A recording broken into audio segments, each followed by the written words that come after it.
Ser podcast. Las 7 de hoy por hoy. Ser podcast.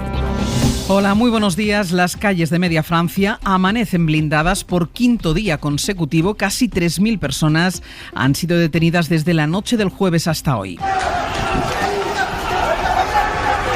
Estos disturbios y las protestas violentas empezaron tras la muerte de un joven de 17 años de origen argelino a manos de un policía. Una semana después hay más de 500 policías heridos y se han registrado ataques a varios alcaldes. En un municipio de la periferia de París, por ejemplo, este fin de semana un grupo de personas aún sin identificar estrellaron un coche en llamas en la casa del alcalde mientras su familia dormía. En la casa estaban 2 niños pequeños. La fiscalía ya ha abierto una investigación por intento de asesinato. También se han denunciado ataques al alcalde de La Riche, a las afueras de Tours. Javier Ruiz Martínez, buenos días. Buenos días, Ángels. La abuela de la víctima, del fallecido, ha pedido que cese la violencia en el país. Y anoche el presidente Emmanuel Macron reunió a parte de su gobierno para analizar la evolución de los disturbios, así que nos vamos en directo hasta Francia. Corresponsal Vicens Batalla, buenos días. Hola, buenos días. Esta noche ha sido la más tranquila desde el martes pasado, porque con datos aún de la 1:30 de la madrugada se había procedido únicamente a 78 detenciones, pero de momento no se ha señalado ningún incidente mayor. Aún así, todavía está en el recuerdo este ataque el sábado por la noche contra el alcalde de La Île-aux, un suburbio al sur de París, y en que aún no se han identificado a sus autores.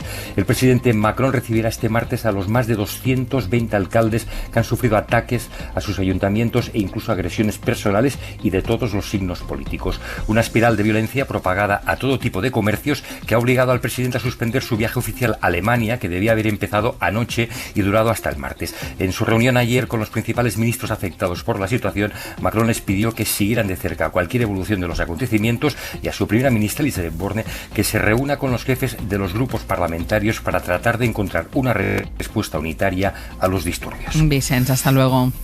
Hasta luego, Ángels. 6 años han pasado desde que Macron se convirtió en presidente de la República Francesa y en este tiempo sus gobiernos no han podido dar una respuesta definitiva y efectiva al malestar social que lleva años instaurado en parte de la sociedad francesa. Por eso, hoy le hemos pedido al director del CIDOB, a Paul Morillas, un análisis que nos ayude a entender qué está pasando realmente en Francia. Francia siempre ha hecho de las instituciones republicanas su seña de identidad, más allá del origen o el credo de sus ciudadanos. Los disturbios en barrios periféricos no los protagonizan jóvenes que no son franceses, sino ciudadanos que afirman no sentirse como tal. Les une un sentimiento de no pertenencia, que en ningún caso justifica la violencia, pero que sí ayuda a entenderla. Los que apoyan los disturbios no quieren volver al país de sus antepasados ni unirse a una comunidad religiosa distinta. Sencillamente reclaman una Francia y unas fuerzas de seguridad que no los traten como ciudadanos de segunda. Atacan escuelas, ayuntamientos y otras dependencias del Estado porque no las consideran sus instituciones, sino las de los franceses de primera. Macron, el presidente que se erige como bastión contra la extrema derecha o que hace de Europa su tierra prometida, no les compensa. Mientras algo siga roto en el interior de la República, no habrá proyección exterior que lo repare. A finales de esta semana arranca oficialmente la campaña electoral en España y según la encuesta de 40DB que publicamos hoy en la cadena SER El País, el Partido Popular ganaría las elecciones pero pierde más de 2 puntos en solo 15 días y ni sumando con Vox alcanzaría la mayoría absoluta. El bloque PP-Vox se quedaría a 168 escaños, le faltarían 8 para conseguir la mayoría absoluta. El Partido Popular se recupera. Si en el barómetro del mes pasado los populares sacaban a los socialistas casi 6 puntos de ventaja, ahora la diferencia es de apenas 2. Crece el PSOE, que es el que se recupera, pero también crece Vox, que seguiría siendo la tercera fuerza política del Parlamento con 43 escaños. Son 5 más que en el sondeo anterior, pero menos de los que tenía en esta legislatura. Sumar sería la cuarta fuerza política con 35 diputados, exactamente los mismos que consiguió Unidas Podemos en las últimas elecciones generales. Con el PSOE sumaría 146 escaños y en cuanto a la fidelidad del electorado, el PP pierde votos que van a Vox y el Partido Socialista. Un gobierno de coalición PSOE-Sumar sigue siendo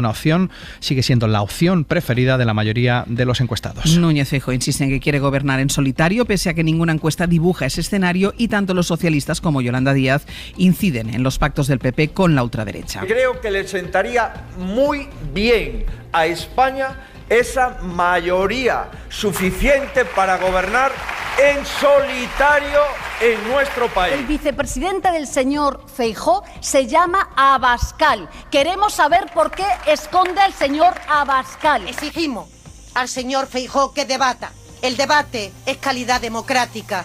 Es lunes, es 3 de julio. El Partido Socialista le pide al Partido Popular que debata y la mayoría de los españoles quieren debates entre los candidatos. Esa es otra de las conclusiones de esta encuesta de 40DB para la serie El País. Gillian Ayala, buenos días. Hola Ángels, muy buenos días. A los encuestados se le ha preguntado si están a favor de obligar a los políticos a participar en los debates. Han dicho que sí el 85% de los votantes del Partido Socialista y de Sumar y cerca del 60% de los votantes del PP y Vox, la mayoría, pese a que Feijóo solo ha aceptado de momento un solo debate la semana que viene a 3:30. El sondeo también refleja la nota que los ciudadanos le ponen a las leyes del gobierno de coalición. Se han analizado 13 iniciativas y casi todas aprueban. Sara Selva, buenos días. Hola, buenos días. Lo que hace el barómetro de 40DB es someter a examen 13 iniciativas del gobierno. El resultado es que 9 aprueban y 4 suspenden. Entre las que aprueban y con un respaldo amplísimo están la subida del salario mínimo, la reforma de las pensiones o la ley de eutanasia. También reciben el apoyo de la población algunas de las iniciativas con las que el PP ha cargado con más fuerza, como la ley trans o la ley de memoria democrática. En cambio, ni los indultos, ni la derogación del delito de sedición, ni la ley del solo sí es sí son respaldadas. Tampoco la ley de vivienda, que no convence al 37% de la población frente al 30% que la valora positivamente. El barómetro de este mes también pregunta sobre debates electorales. La inmensa mayoría, el 75%, cree que es necesario que se organicen durante la campaña. También en el caso de los votantes del Partido Popular. Además, el 70% cree que la participación de los líderes debería ser obligatoria. En cuanto a los sentimientos que generan estas elecciones, la población se divide entre los que sienten preocupación, que son más del 30%, y los que sienten esperanza, que son sobre todo votantes de PP y de Vox. Y en la política autonómica, la noticia sigue estando en los pactos del PP con la ultraderecha. En Baleares hoy empieza el pleno de investidura de la candidata del Partido Popular. Marga Proens será la próxima presidenta del Govern Balear gracias a los votos de Vox. Radio Mallorca, Juan Antonio Bauza, buen día. ¿Qué tal? Buen día. Proens abre hoy el debate con su discurso en el que va a defender el acuerdo con Vox, intentando marcar distancia pese a haber asumido el discurso más radical en algunos aspectos como la violencia machista, que no aparece en ese acuerdo tal cual, o haber aceptado derogar la ley de memoria democrática, endurecer las ayudas a los más vulnerables o comprarle a la ultraderecha que en Baleares hay imposición lingüística y adoctrinamiento. Nada de eso aparecía en su programa, en el del PP, pero ahora sí, en el pacto de investidura con Vox. Hoy empieza el debate con su discurso, el de Marga Proens. Mañana será el turno de los partidos y primera votación, donde no va a conseguir la mayoría absoluta. Ya el jueves, en segunda votación y con la abstención de Vox, será investida como presidenta del gobierno. En Murcia, el PP solo necesita 2 escaños para la mayoría absoluta y Fernando López Miras espera poder negociar con Vox una abstención. Todavía queda pendiente ponerle fecha a ese pleno de investidura. Radio Murcia, Juanjo Asensio, buenos días. Buenos días. Este lunes se reúne la Junta de Portavoces de la Asamblea Regional con el objetivo de poner fecha a esa investidura de Fernando López Miras para ser elegido presidente de esta comunidad autónoma, aunque Vox sigue insistiendo en que tiene que estar en el gobierno para dar su apoyo al Partido Popular. De momento no hay negociaciones entre ambas formaciones, pero ya los populares anunciaron que una vez que se sepa a partir de hoy la fecha de investidura, convocarán a Vox a una ronda de contactos para intentar llegar a un pacto de investidura que no de gobierno, ya que el PP sigue apostando por la vía balear y no por la valenciana, donde los de Abascal se queden fuera del gobierno autonómico. Y en Extremadura, María Guardiola va a reunir hoy a la Junta Directiva Regional del partido después de firmar un pacto de gobierno con la ultraderecha. Guardiola se comprometió a no gobernar en coalición con Vox. Una semana después vimos la foto en la que ella olvidaba las líneas rojas que dijo tener. Ahora el Partido Popular en Extremadura tendrá que analizar el escenario que se abre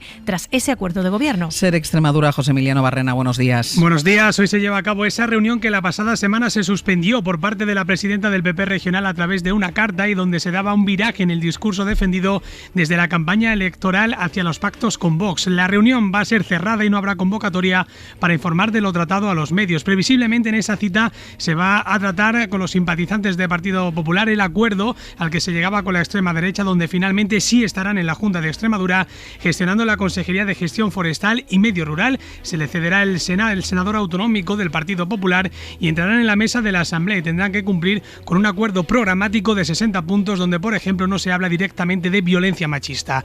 Semana intensa la que se abre en Extremadura, donde tendrá que celebrarse una nueva ronda de contactos de la presidenta de la Asamblea, Blanca Martín, con los grupos parlamentarios para convocar una nueva sesión de investidura tras retirar la suya Guillermo Fernández Vara. La presidenta de la Cámara tiene hasta el miércoles para decidir qué día será la sesión de investidura de María Guardiola. Y este es el sonido de la noche en Jenin, en Cisjordania. Israel ha vuelto a bombardear esa zona. La madrugada ha dejado 3 palestinos muertos y más de una veintena de heridos, aunque Israel se justifica y dice que su ejército estaba atacando un cuartel general de la Yihad Islámica. Bayo. Sí, la ciudad de Jenin, al norte de Cisjordania, se ha convertido en un objetivo prioritario para el ejército israelí. En el último año y medio allí se han llevado a cabo decenas de redadas terrestres y una vez más allí... Las fuerzas israelíes han bombardeado supuestamente un centro de operaciones de la llamada Brigada Jenin, que agrupa a varias de las milicias palestinas más beligerantes con Israel. La tensión en esa zona de Cisjordania vive su mayor pico desde el final de la segunda intifada en 2005 y en lo que va de este año han muerto allí 142 palestinos, incluidos 23 menores. En paralelo, la proliferación de grupos armados palestinos cada vez más activos deja 25 fallecidos del lado israelí, la mayoría colonos. Y de Oriente Próximo al Reino Unido, porque allí el Tribunal Superior tendrá que decidir si el Gobierno debe entregar los mensajes de WhatsApp de Boris Johnson a la comisión que investiga la gestión de la pandemia y sus fiestas ilegales. En clave política, este es un proceso judicial que en el Reino Unido se interpreta como un pulso entre el actual primer ministro Rishi Sunak y su compañero de partido, Boris Johnson, porque si se entregan esos mensajes de WhatsApp pueden quedar en una situación comprometida actuales miembros del Gobierno, incluido Sunak, según la prensa británica. Corresponsal en Londres, Lucas Font. La de hoy será la segunda y última sesión de la batalla judicial abierta entre el gobierno británico y la comisión que investiga la gestión de la pandemia, una sesión en la que los abogados del Ejecutivo defenderán su negativa a entregar los mensajes de WhatsApp de Boris Johnson, intercambiados con sus ministros y asesores entre enero de 2020 y febrero de 2022, con el argumento de que son irrelevantes para la investigación, algo que rebaten los abogados de la comisión, que insisten en que es su competencia determinar lo que es y lo que no es relevante para avanzar en las pesquisas. El propio Johnson ha defendido también este argumento y previsiblemente también lo harán los jueces del alto tribunal, quienes tienen previsto tomar la decisión definitiva en los próximos días. En caso de que den finalmente la razón a la comisión, la decisión de los jueces supondrá la exposición de conversaciones privadas que podrían afectar a miembros del actual gobierno, incluido a Rishi Sunak.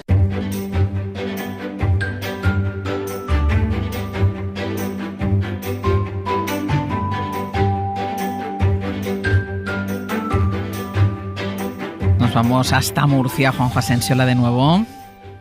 Hola, ¿qué tal? Muy buenas. Y hasta Castilla y León, en Radio Valladolid, está Mario Alejandre. Hola, Mario. Buenos días. Vamos a buscar en estas dos comunidades algunas noticias del ámbito local, empezando contigo, Mario, con lo que pasó en Valladolid, la historia de un desayuno que casi cuesta una oposición. Sí, esto sucedió la semana pasada cuando Eric González, un joven palentino, entró en una cafetería del centro de la ciudad para hacer tiempo antes de enfrentarse a un examen. Su objetivo era acceder a una plaza en el ejército.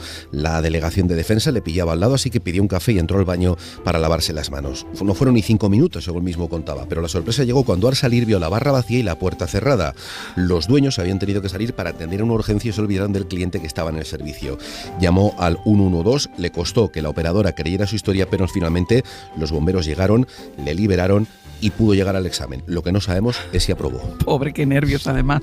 Ya te digo. El Ayuntamiento de Molina de Segura, Juanjo, ha tenido que realojar a 3 vecinos que resulta que estaban viviendo en un trastero por el que pagaban 100 euros al mes. Sí, pésimas condiciones de vida en un espacio muy reducido. Así estaban 3 personas en un edificio en Molina de Segura, donde el Ayuntamiento descubrió que se habían habilitado 2 trasteros que estaban siendo alquilados como viviendas. La policía local recibió varias denuncias de los vecinos alertando de esta situación y tras la investigación se comprobó que el propietario de estos trasteros alquilaba estos espacios por 100 euros al mes. Incluso había instalado en la terraza del edificio un retrete y una cocina para sus inquilinos. El alcalde de la localidad, José Ángel Alfonso, lamenta que haya personas sin conciencia moral, decía que se beneficien de los que menos tienen y advertía que se va a intensificar el seguimiento de este tipo de situaciones. Así que lo que vamos a hacer es hacer un seguimiento como estamos haciendo de todas estas explotaciones que se hacen a personas para que tengan unas condiciones dignas y habitables. El Ayuntamiento de Molina de Segura realojó a estos 3 vecinos en otras viviendas para que tuviesen ahora sí un techo y unas condiciones de vida dignas.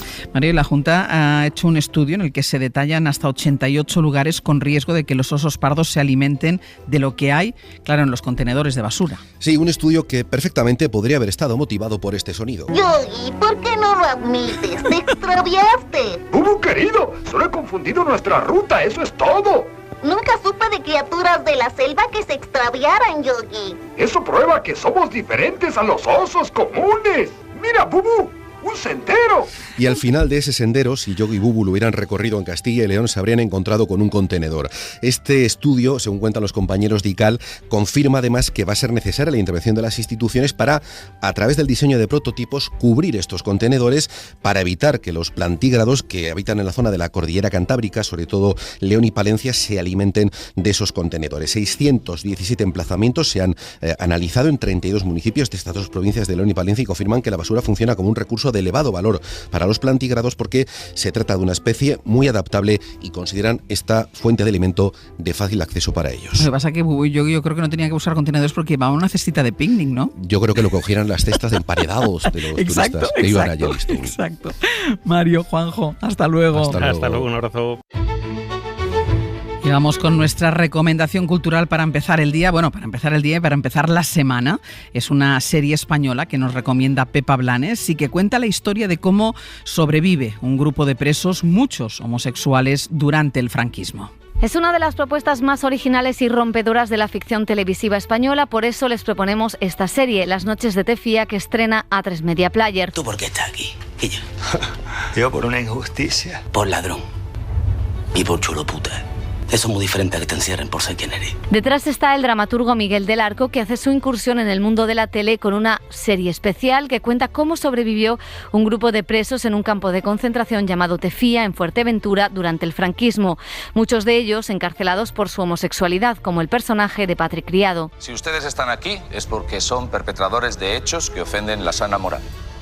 España no necesita maleantes, vagos, prosenetas ni sodomitas. La serie cuenta cómo la ficción es capaz de ayudarnos a superar los peores horrores y se llena de música, y es que los presos imaginan cómo serían sus vidas si abrieran un cabaret, el Tindaya. Que luego también nos íbamos a una parte onírica en la que nuestros personajes vivían en la libertad de la que carecen, ¿no? Entonces era muy importante tener ese pie a tierra, como decía Miguel. Música, baile, un plantel de actores en estado de gracia como Carolina Yuste, Raúl Prieto o Roberto Álamo, y una denuncia a la cerrazón de la dictadura y el fascismo y a la homofobia.